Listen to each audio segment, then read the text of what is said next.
আমাদের সংগ্রামটা বা আমাদের লড়াইটা আফগানিস্তানের মতো হবে না, আমাদের লড়াইটা সিরিয়ার মতো হবে না।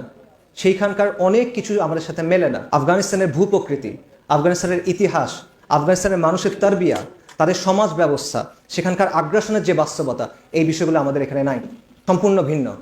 তারা যেভাবে লড়াই করছেন অস্ত্রের মাধ্যমে, সেরকম কোনো প্রেক্ষাপট আমাদের এখানে দেখা যায় না। আপাত দৃষ্টিতে মনে হয় আমাদের এখানে কাজ করতে হবে দাওয়াতের মাধ্যমে, আমাদের এখানে কাজ করতে হবে সামাজিকভাবে, আমাদের এখানে কাজ করতে হবে দাওয়া, ইসলাহ এবং তাজদিদের মডেলকে সামনে রেখে।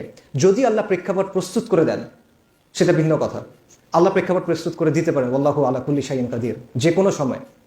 কিন্তু তার আগ পর্যন্ত আপাত দৃষ্টিতে এটাই মনে হয় আমাদের কাজ করতে হবে সমাজ সংস্কারের কাজের মাধ্যমে সামাজিক শক্তি অর্জন করা, সামাজিক শক্তি থেকে সামাজিক আন্দোলনে পরিণত করা এবং সেখান থেকে সমাজ বিপ্লবের দিকে যাওয়া, পূর্ণাঙ্গ বিপ্লবের দিকে যাওয়া।